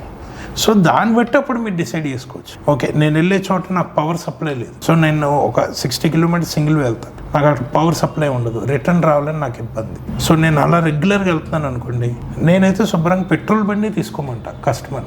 ఎందుకంటే ఫోర్స్ చేసి నేను అమ్మేసి ఆయన వచ్చిన తర్వాత నేను తిట్టుకుని గోల్ ఉండకూడదు. మీరు ఓకే మీకు అక్కడ ఛార్జింగ్ సౌకర్యం లేదు, ఆప్షన్ లేదు, మధ్యలో ఏమన్నా ఓకే వచ్చేటప్పుడు ఫ్యూయల్ బంక్ లాగాలి అక్కడ ఏమన్నా ఉందా? లేదు, ఎందుకంటే మళ్ళీ వెయిటింగ్ టైం ఎక్కువ. సో నేనేమన్నా ఓకే మీరు ఖచ్చితంగా రోజుకి 120 తిరుగుతారు కాబట్టి మీరు పెట్రోల్ బండికి వెళ్ళిపోండి సార్ అంటాం. నేను చెప్పిన సందర్భాలు ఉన్నాయా? ఎన్నోసార్లు చెప్పాను సార్. ఇప్పుడు ఎవరైనా నా దగ్గరకు వచ్చి సార్ మాకు పలానా కంపెనీ 250 ఇస్తుంది 300 ఇస్తుంది అంటారు. శుభ్రంగా తీసుకోండి సార్, తప్పేం లేదు, నా దగ్గర ఉందైతే ఇది.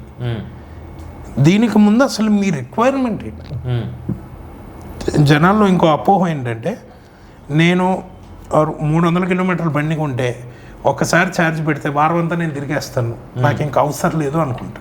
నేను అనేది ఏంటంటే 2 రోజులు ఒకసారి ఛార్జింగ్ పెడతా ఉంటే అసలు బ్యాటరీ లైఫ్ కానీ ఏంటి ఏదైనా ఇష్యూ ఉన్నా మీకు తెలుస్తుంది. మీరు తిరుగుతారు ఓకే 300 కిలోమీటర్లు వస్తుందని తీసుకున్నారు, అది రాదు, ఏం చేస్తారు?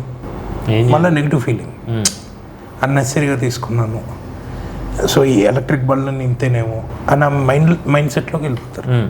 రేపు పొద్దున్న పూర్తిగా గవర్నమెంట్ పుష్ చేసింది అనుకోండి, మళ్ళీ అదే వెహికల్కి నువ్వు రావాలిగా, ఎలక్ట్రిక్ వెహికల్కి. సో నేను అనేది ఏంటంటే ఇప్పటికీ ఒకటే చెప్తా కస్టమర్కి, ఫస్ట్ అసలు మీరు కూర్చొని నేను రోజు ఎంత స్పెండ్ చేస్తాను పెట్రోల్ మీద, నేను ఎంత తిరుగుతాను. చిన్న ఎగ్జాంపుల్ సార్, ఈ రోజు స్టార్టింగ్ ఓడోమీటర్ ఫోటో తీసుకోండి, పొద్దున్నే స్టార్ట్ అయ్యే ముందు మీ డైలీ యాక్టివిటీ. సో జిమ్కి వెళ్ళే ముందు స్టార్ట్ చేసుకున్నారు, ఫోటో తీసుకొని జిమ్కి వెళ్తారు వస్తారు, or walking whatever it is. తర్వాత రెడీ అవుతారు, ఆఫీస్కి వెళ్తారు, మళ్ళీ తిరుగుతారు, కొంచెం ఎంత పనులు ఉన్నా ఈవినింగ్ ఇంటికి వస్తారు. అది మీ end of the day photo తీసుకోండి. So this minus this, evening minus morning, మీకు ఎన్ని కిలోమీటర్లు తిరిగారో మీకు రోజు సగటున వచ్చేది.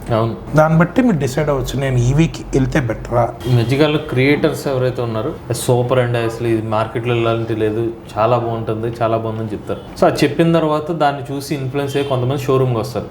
షోరూమ్కి వచ్చిన తర్వాత కస్టమర్కి కూడా సరే ఇప్పుడు మనకి సేల్ అవ్వాలి కదా అని చెప్పి ఆల్రెడీ వీళ్ళు ఎలా చెప్పారు కదా అని లేనిదే చెప్పి అమ్మేశారు అనుకోండి, దానివల్ల కస్టమర్స్ ఇబ్బందులు పడే అవకాశం ఉండదు. ఇలాంటిది ఇండస్ట్రీలో జరుగుతుందా? డిజిటల్ అనేది ఒక ప్రమోషన్ దీనిలాగా మారిపోయింది sir. It's a way of promoting your product అంటాను నేను అయితే. ఎందుకంటే ఇదివరకు ఏంటి సార్, మనకి ఇదివరకు media of modes of promotion ఏంటి? Bill boards, pamphlets, bill boards, మనకు బిల్ బోర్డ్లో అడ్వర్టైజ్మెంట్, పాంప్లెట్స్, టీవీలో అడ్వర్టైజ్మెంట్. అవును, ఇదివరకు అంటే డౌన్ ద లైన్ ఒక 10 years బ్యాక్ వేసుకుంది, 10 to 15 years బ్యాక్. ఇప్పుడు ఏంటి, మనం అందరం ఎక్కువ సోషల్ మీడియాలో ఉంటాం. Instagram, Facebook, Snapchat, what ever it is social media, YouTube subscriptions కానీ what ever it is.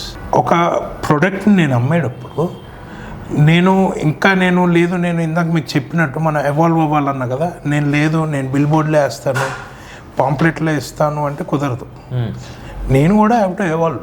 So జనాలు ఎక్కువ నాకు ఎక్కడ ఉన్నారు, దీంట్లో ఉన్నారు. సో నేను కూడా దీంట్లోకి వస్తాను. So part of it creators, మీరు క్రియేటర్స్.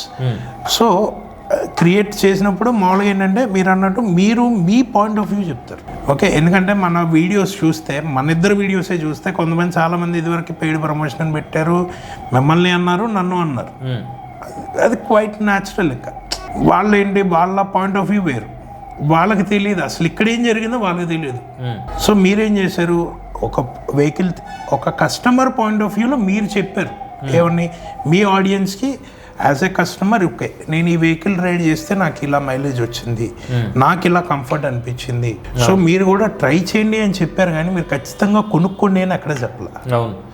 నేను కూడా మీకు ప్రీవియస్ వీడియోస్లో కూడా నేనేం చెప్పాను, మీరు రండి షోరూమ్కి, టెస్ట్ డ్రైవ్ చేయండి, నచ్చితేనే కొనుక్కోండి అని చెప్తా. ఇప్పటికీ నేను అదే చెప్తా. రీజన్ ఏంటంటే కస్టమర్ అనేవాళ్ళు ఫస్ట్ ఒకసారి వచ్చి చూసుకొని, నేను మీకు ఇందాక చెప్పే కదా, వాళ్ళ యూసేజ్ ఏంటో తెలుసుకొని తీసుకుంటే కరెక్ట్గా ఉంటుంది. ఎందుకంటే అందరూ బిగాస్ కొనాలని నేను అన్నాను. కొంతమంది బిగాస్ కొంటారు, కొంతమంది చేతకు కొంటారు, కొంతమంది ఐక్యూబ్ కొంటారు. డిపెండ్స్ వాళ్ళ మైండ్ సెట్, వాళ్ళ యూసేజ్, వాళ్ళ దీన్ని బట్టి. వచ్చిన వాళ్ళని మేమేంటంటే ఓకే మీ యూసేజ్ ఇది, నా ప్రోడక్ట్ మీకు ఇలా యూజ్ అవుతుంది అని నేను చెప్పగలను, అంతకుమించి నేనేం చెప్పలేను. సార్ ఇప్పుడు మీరు 3.5 years నుంచి ఈవీ ఇండస్ట్రీలో ఉన్నారు, సో ఆటోమొబైల్ సెక్టార్లో ఉన్నారు. సో ఈ 3.5 years తర్వాత చాలా వరకు మీరు అప్స్ అండ్ డౌన్స్ అనేది చూసే ఉంటారు. సో అసలు ఈ బ్రేక్ ఈవెన్ లాంటిది అనేది మీకు వచ్చిందా? అసలు ఇండస్ట్రీలో ఎప్పటికీ బ్రేక్ ఈవెన్ వస్తుంది, మార్కెట్ ఎలా ఉంది ఓవరాల్గా? ప్రతి బిజినెస్కి బ్రేక్ ఈవెన్ అనేది ప్రాఫిట్ కానీ ఇప్పుడు బిజినెస్ చేసేది ఎందుకు సార్, ప్రాఫిట్ రావాలని చేస్తారు. ఎవరు లాసెస్ కోసం ఎవరైతే బిజినెస్ చేయరు. అట్లా అని చెప్పి పెట్టిన ప్రతి బిజినెస్ ప్రాఫిట్ వచ్చిందంటే అందరూ బిజినెసే చేస్తారు. So there are lot of risks involve. మీరు అన్నట్టు హై లోస్ ఉంటాయి. ఒక నెల సేల్ బాగవుతుంది. సో మన లెట్స్ సే ఎగ్జాంపుల్ ఒక 10 బళ్ళు అమ్మితే మనకు ఒక బ్రేక్ ఈవెన్ వచ్చింది అనుకుందాం, లేదా ఒక 20 బళ్ళు అమ్మితే బ్రేక్ ఈవెన్ వస్తుంది ఈ షోరూమ్కి అనుకుందాం, లెట్ అస్ ఎగ్జాంపుల్. సో ఒక నెల నాకు 25 అవుతుంది, ఒక నెల నాకు 10 అవుతుంది సేల్. సో 25 అయిన రోజు నేను హ్యాపీగానే ఉంటాను, 10 అయిన రోజు ఐల్ బి వెరీ పిచ్చాను. సో ఆ 10 అనేది డౌన్ ద లైన్ ఒక 4-5 నెలలు కంటిన్యూ అయితే ఏంటి పరిస్థితి అంటే మనం ముందే ప్రిపేర్ అయ్యి ఉండాలి. ఓకే, మనకి పెద్దలు అంటారు కదా, కీడెంచి మేలెంచుకుంటారు కదా, అట్లా మనం you should be ready for everything. ఎందుకంటే ఇది జరగచ్చు, it can be both sides. మనం కష్టపడిన దాన్ని బట్టి, మనం పెట్టే ఎఫర్ట్స్ బట్టి, సో మనం చేసుకునే ఎక్స్పెన్సెస్ కానీ వాటర్ మేనేజ్ చేసుకునే దాన్ని బట్టి, అలా any automobile business is a long run business. It's not like ఏదో ఒక 1 yearలో మనకు ప్రాఫిట్ వచ్చేస్తుంది, ఒక 2 yearsలో వచ్చేస్తుంది నేను చెప్తాను. It's a long run business where you get profit after 3 to 4 years minimum. That's any automobile. మీరు ఎనీ షోరూమ్ తీసుకో, బజాజే కానివ్వండి, హోండా కానివ్వండి, సుజుకి కానివ్వండి, వాళ్ళేమి ఇప్పుడు అమ్ముతున్న నెంబర్స్ 10 years బ్యాక్ వెళ్తే వాళ్ళేమి నెంబర్లు అమ్మలేదు కదా. They were just fighting for their break evens. Right now okay they might see profits, but down the line 3.5 years 3 years లేదు, ఇట్స్ నాట్ దట్. మనం టైం అనేది it's a time taking this thing process, చాలా time తీసుకుంటుంది. ఇదివరకులా లేవు margins. So మనకేంటంటే కొంచెం అటు ఇటుగా వెళ్తూనే ఉంటాం. డిపెండ్స్ అనేది కస్టమరు, మార్కెట్ ఫీడ్బ్యాక్ బట్టి. లైక్ ఎగ్జాంపుల్ మనకి ప్రీవియస్ ఒక 1 year బ్యాక్ చూసుకుంటే, 1.5 year బ్యాక్ చూసుకుంటే, ఒక నెల లైఫ్ ట్యాక్స్ ఉండేది, ఒక నెల లైఫ్ ట్యాక్స్ ఉండేది కాదు. లైఫ్ ట్యాక్స్ లేని నెలలో నాకు సేల్ బాగైతే, లైఫ్ ట్యాక్స్ ఉన్న నెలలో నాకు సేల్ అవ్వదు. కానీ ఎక్స్పెన్సెస్ అయితే సేమ్ కదా. అవును, అప్పుడు ఏదన్నా కొన్ని కస్టమర్ మన ప్రోడక్ట్ బికాసే కాదు, యాంపియరే కాదు, వాట్ ఎవర్ ఎథరే కాదు, ఏదన్నా కొన్ని ఉంది. బట్ ఎక్స్పెన్సెస్ అయితే సేమే కదా, తగ్గవు కదా అవి. మీరు చెప్పిన దాని ప్రకారం చాలా లోస్ చూసే ఉంటారు. ఆ టైంలో మీకు మోటివేషన్ ఏముండేది సార్? మోటివేషన్ అంటే సార్, ఫస్ట్ థింగ్ నేను ఎప్పుడు చూసేది నా కస్టమర్ సఫర్ అవ్వకూడదు. ఎందుకంటే నన్ను నమ్మి ఒక 800 బళ్ళు ఇప్పుడు మార్కెట్లో జరుగుతుంది, విజయవాడ మార్కెట్లో 3.5 years. సో 800 ఇప్పుడు నేను ఓకే మీరు అన్నట్టు లోస్ చూశాను, చాలా లోస్ చూశాను. అట్లా అని చెప్పి హైస్ అని నేను హైస్ మరీ హై అని కాదు, ఓకే ఆ బ్రేక్ ఈవెన్స్ కూడా చూశాను, లోస్ చూశాను. సో లోస్ వచ్చినప్పుడు ఏంటంటే ఒక్కొక్కసారి మీరు అన్నట్టు అనిపిస్తుంది, అరే ఇంత పోతున్నాయి కదా డబ్బులు, why should we continue. But ఏంటంటే మాకు గుర్తొచ్చేది, ఒక ప్రోడక్ట్ మనం కొన్నాము అంటే మన 2-wheeler కానీ 4-wheeler కానీ ఏదైతే మనం వాడుతున్నామో రేపు పొద్దున వాళ్ళు తీస్తారు, వీడిని మన పరిస్థితి ఎవడో ఒకడైతే ఉండాలి కదా సరే. సో కస్టమర్ ఇదైపోతాడు, సో మన గుడ్ విల్ పోద్ది మార్కెట్లో. సో మేము ఏంటంటే ఓకే, సో మన నమ్మి ఇంతమంది కస్టమర్స్ ఉన్నారు అని ఎప్పుడు మాకైతే అది మైండ్లో ఉంటుంది. కస్టమర్స్ మేము మోటివేషన్ అంత ఆబ్వియస్. ఇప్పుడు నేను కస్టమర్కి టఫ్ టైంలో కూడా నేను సర్వీస్ ఇవ్వగలిగాను అనుకోండి సార్, ఆటోమేటిక్గా ఆయన సాటిస్ఫై ఇంకొకరిని తీసుకొస్తారనేది నా గట్ ఫీలింగ్. తీసుకొస్తారు రానికపోండి అది సెకండరీ ఇష్యూ, తీసుకొస్తారనేది నా గట్ ఫీలింగ్. సో మీరు గుంటూరు గురించి మాట్లాడుకుందాం. ఇప్పటివరకు మన బీగాస్ విజయవాడ గురించి మాట్లాడుకుంటే, సో రీసెంట్గా మీరు గుంటూరులో టీవీఎస్ షోరూమ్ స్టార్ట్ చేశారు, 3-wheeler షోరూమ్. కొన్ని సంవత్సరాల క్రితం మీరు బీగాస్ సంబంధించిన షోరూమ్ అక్కడ ఉండేది. అవును సార్. సో ఎందుకు కొన్ని సంవత్సరాలు రన్ చేసిన తర్వాత గుంటూరులో బీగాస్ తీసేసి టీవీఎస్ 3-wheeler తీసుకురావడం కారణం ఏంటి? కారణం అంటే సార్, ఫస్ట్ థింగ్ నేను అనేది ఏంటంటే it's a growth point of view చూసుకుంటాను నేనైతే. ఇప్పటి వరకు నేను 2-wheelers అమ్మాను.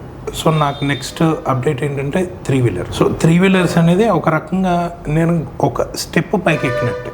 సెకండ్ థింగ్ మీరు అన్నట్టు బికాస్ ఎందుకు తీశారు గుంటూరులో అన్నారు, మీరు అన్నట్టు we have seen some lows. ఆ లోస్లో కొన్ని ఒక్కొక్కసారి మీరు అన్నట్టు ఎంత ట్రై చేసినా కొన్ని ఇంకా రివైవ్ అవ్వలేము. ఇంక పెట్టామంటే ఇంకా డబ్బులు పోతా ఉంటాయి, అలాగ రివైవ్ అయితే అవ్వలేము అక్కడ. అట్లాంటి సిచ్యువేషన్లో మేమేం చేసాం, కస్టమర్ని ఎక్కడ ఇబ్బంది పడతాడేమోనని ఇప్పటికీ మా గుంటూరు ఒక చిన్న సెటప్ పెట్టుకొని మా వర్క్షాప్ అండ్ మా స్టాక్ ఏరియాలో టీవీఎస్ స్టాక్ ఏరియాలో కొంచెం ప్లేస్ బికాస్ కేటాయించి అక్కడ సర్వీస్ ఇస్తాను నేను ఇప్పటికీ. 1.5 year 3 months అయింది టీవీఎస్ పెట్టి. అప్పటి నుంచి ఇప్పటి వరకు బేసిక్ సర్వీస్ అయితే ఇస్తాను కస్టమర్కి అయితే. నేను ఎక్కడ ఆపల. ఏదన్నా మేజర్ ప్రాబ్లం ఉంటే we are asking them to come to Vijayawada which is 30 kilometers away. I know కొంచెం ఇబ్బందే, బట్ ఏంటంటే ఆ కస్టమరు బేసిక్ సర్వీస్ కోసం విజయవాడ వరకు అయితే రావక్కరు, అక్కడే చెప్పిస్తాను. ఒక రకంగా నేను నెక్స్ట్ స్టెప్కి వెళ్ళినప్పుడు ఏంటంటే ఓకే ఇంకా అది అక్కడ పెడితే బికాస్ అనేది నాకు అక్కడ రివైవ్ అవ్వలేకపోతుంది. ఎంత ట్రై చేసినా అక్కడ మనకి సేల్ అనేది పెరగట్లేదు, రివైవ్ అవ్వలేకపోతుంది, ఎక్స్పెన్సెస్ ఇవన్నీ పెరుగుతున్నాయి. సో అది కాక నాకు మన పర్ఫార్మెన్స్ విజయవాడ పర్ఫార్మెన్స్ చూసి వాళ్ళు ఇచ్చారు. టీవీఎస్ అనేది ఒక మనం ఇందా మీరు అన్నారు కదా బ్రాండ్, మనం ఇంటిగ్రేషన్ దాని గురించి మాట్లాడినప్పుడు బ్రాండ్ గురించి వచ్చినప్పుడు నాకు అక్కడ ఒక పెద్ద బ్రాండ్తో వర్క్ చేసే ఆపర్చునిటీ అది. సో నేను ఎందుకు వదులుకోవాలి, why should I lose it? Space ఉంది, everything is ready, setup is ready. Okay ఇప్పుడు పోనీ నిజంగా బిజినెస్ అక్కడ బాగా అవుతుంది అనుకోండి, బాగా అయితే కనుక ఆటోమేటిక్గా వేరే ప్లేస్ అయినా చూసి పెట్టామని ఖచ్చితంగా. నేనేం ఆలోచించాను, ఓకే దాన్ని రివైవ్ చేద్దామన్నా అది రివైవ్ అవ్వలేకపోతుంది, పూర్తిగా డిపెండ్ అయిపోతుంది విజయవాడ. సో మేమేం చేసాం, okay we have taken a call. So customers వరకు మనం అక్కడ సర్వీస్ ఇద్దాము till the next dealer comes. కొత్త డీలర్ వచ్చే వరకు మనం అక్కడ కస్టమర్స్ని చూసుకుందాం, వదలొద్దు అట్లా అని చెప్పి ఈ ఆపర్చునిటీని మిస్ చేయకూడదు. సో ఇప్పుడు అక్కడ టీవీఎస్ అనేది అలా స్టార్ట్ చేయడం జరిగింది. మనకేంటంటే మీరు అన్నట్టు మనకి లాస్ట్ టైంలో కూడా ఒక వీడియోలో కమెంట్స్లో వచ్చింది, అది మీకు గుర్తుందో లేదా ఐ డోంట్ నో, ఎట్లా అక్కడ బిగాస్ షోరూమ్ ఉండేది తీసారు అని చెప్పి రాశారు. We might have multiple reasons, where అందరికి ఒక్కొక్క రీజన్ ఉంటుంది. అట్లా we had several reasons where we had to move on with because అక్కడ. చివరికి ఒక విషయం చెప్పండి, ఇప్పుడు టీవీఎస్ సంబంధించిన 3-wheelers ఇస్తున్నారు మీరు, electric TVS king EV max ఇస్తున్నారు. టీవీఎస్ కింగ్ ఈవీ మ్యాక్స్లో మీరు ఇంటి వద్దనే ఫాస్ట్ ఛార్జింగ్ ఇస్తున్నారు అనుకోండి, but DC fast charging support చేసే విధంగా ఎందుకు టీవీఎస్లో ఆప్షన్ లేదు? సార్ మీకు ఇందాక చెప్పినట్టు గవర్నమెంట్ మీరందరూ CCS Type 2 కానీ లేదా ఎనీ అదర్ టైప్ మీరు every 3-wheeler has to implement అంటే there is no other way. అలా తీసుకొచ్చిన రోజు ఉంటుంది. బట్ ఇప్పుడు ఏంటంటే మీకు ఇందాక చెప్పినట్టు ఎవరి ట్రేడ్ సీక్రెట్స్ వాళ్ళు బయట పెట్టుకోరు. ఇప్పుడు CCS ఇప్పుడు నాది ఆండర్సన్ కనెక్టర్ ఉంటుంది, మీకు ఐడియా. సో లోపల ఏదైనా పోయింది నాకు ఆండర్సన్ కనెక్టర్, నేను ఏం చేస్తాను, స్క్రూ అయి ఉంటే తీస్తాను, దాన్ని బయటికి తీస్తాను, రిప్లేస్ చేస్తాను, వెంటనే పెట్టేస్తాను. So easy mode of operation వర్క్షాప్లో కూడా. సో నాకు దాంట్లో చైల్డ్ పార్ట్ కూడా దొరికింది. మీకు సిసిఎస్ టైప్లో చైల్డ్ పార్ట్ దొరికిందా ఏదైనా అయితే? కష్టం. You have to replace the entire charger or the entire wiring harness of that vehicle. అవును.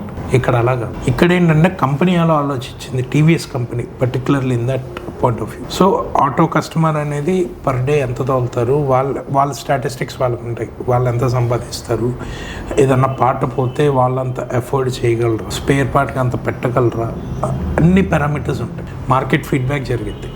మీకు ఇందాక చెప్పినట్టు మన మార్కెట్ ఫీడ్బ్యాక్ జరిగింది, మనకు తెలియని కూడా తెలియదు. యాజ్ ఎ డీలర్ నాకు కూడా తెలియదు. వాళ్ళు ఏంటి నార్మల్ ఒక కస్టమర్ లాగే నార్మల్ షర్ట్ ప్యాంట్ వేసుకుంటారు, ఓ 10 ఆటోలు ఎక్కి దిగుతూ ఉంటారు ఆ రోజు, మనకు తెలియదు. ఇప్పుడు ఇక్కడ ఫర్ ఎగ్జాంపుల్ ఇక్కడ ఎక్కాడు అనుకోండి, రైల్వే స్టేషన్ వరకు వెళ్తాడు, వెళ్ళేటప్పుడు కస్టమర్తో ఆటో డ్రైవర్తో ఇంటరాక్ట్ అవుతుంటాడు. ఎలా ఉంది బండి, ఎంత సంపాదిస్తున్నావు, ఏంటి, రెగ్యులర్ డిస్కషన్స్ ఉంటాయి. రైల్వే స్టేషన్ దిగి మళ్ళీ అక్కడి నుంచి ఎయిర్పోర్ట్ అంటాడు. అట్లా they collect the data. So దాన్ని సమ్మరైజ్ చేసుకొని వాళ్ళు ప్రొడక్ట్ అనేది ఇంప్లిమెంటేషన్లోకి తీసుకొస్తారు. అక్కడ మీకు అక్కడ నాది మన కనెక్టర్ అనేది ఏదైతే ఆండర్సన్ కనెక్టర్ ఉందో, సో స్పేర్ పార్ట్ కాస్ట్ ఎక్కువ అవ్వకూడదు, బికాజ్ వాళ్ళ ఇన్కమ్ లెవెల్ అన్నీ చూసుకొని దాన్ని బట్టి ఇచ్చేసారు. అంతకు మించి దేర్ ఇస్ నో ఇదేం లేదు, రాకెట్ సైన్స్ ఏం లేదు దాంట్లో, దట్ అది ఇవ్వకూడదు అని ఏం లేదు. రీజన్ ఈజ్ దట్ ఆ స్పేర్ పార్ట్లో నాకు చైల్డ్ పార్ట్ కూడా దొరకాలి కస్టమర్కి. సో రేపు పొద్దున్న ఏదైనా ఇబ్బంది వచ్చినా, రాకూడదు, వచ్చిన పొరపాటు he should be able to bear it. Customer జేబులో నుంచి పెట్టుకోగలగాలి అది. అందుకు మేజర్ రీజన్ అది. ఎందుకంటే మనం ఇంటి దగ్గరే ఫాస్ట్ ఛార్జర్ ఇస్తాం, 3 అవర్స్లో ఫుల్ అయిపోతుంది ఆటో, మీకు బయట అయినా అంతే అవుతుంది. సో మనకి ఇంకా అది క్వైట్ పెద్ద ఇదేం కాదు.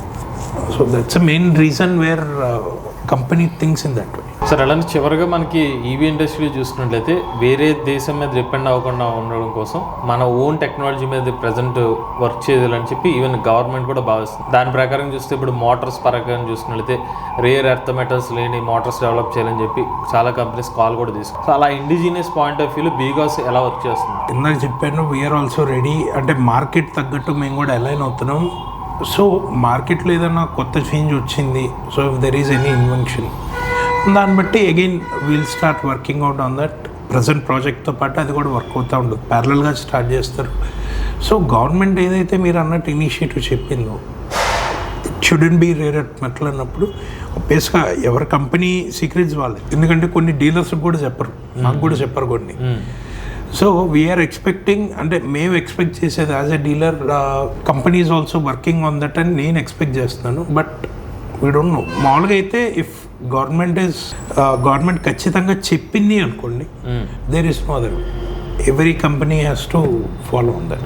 ఖచ్చితంగా ఫాలో అవుతారు. మీరు అన్నట్టు రేర్ ఎర్త్ మెటల్స్ వరకు మొన్న కొంచెం ఇష్యూ వచ్చింది స్టాక్, బట్ మిగతా అందరికంటే మా ఊళ్ళే ఫస్ట్ కొంచెం సప్లై స్టార్ట్ చేయగలిగారు.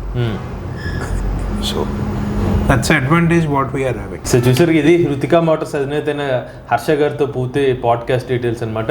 సో ఈయన మొత్తం ఈవీ ఇండస్ట్రీ పరంగా చాలామంది కస్టమర్స్ కానివ్వండి, లేకపోతే ఈవీ ఇండస్ట్రీ పాయింట్ ఆఫ్ వ్యూలో ఒక కామన్ ఆడియన్స్ ఉన్న డౌట్స్ని క్లారిఫై చేశారని భావిస్తున్నాం. అలానే మీరు కూడా పాడ్కాస్ట్లో పాల్గొందాం అనుకున్నట్లయితే మా జూమ్ లింక్లో కూడా మీరు పార్టిసిపేట్ చేయొచ్చండి. ఎవరైనా ఇంట్రెస్ట్ ఉంటే కనుక మన స్క్రీన్పై కనిపించే నెంబర్కి అయితే మీ డీటెయిల్స్ని అయితే సెండ్ చేయండి. ఇప్పుడు లేటెస్ట్ అప్డేట్స్ కోసం ఈవీ కొరడ్ ఛానల్ సబ్స్క్రైబ్ చేసుకోండి. Charge nature drive future.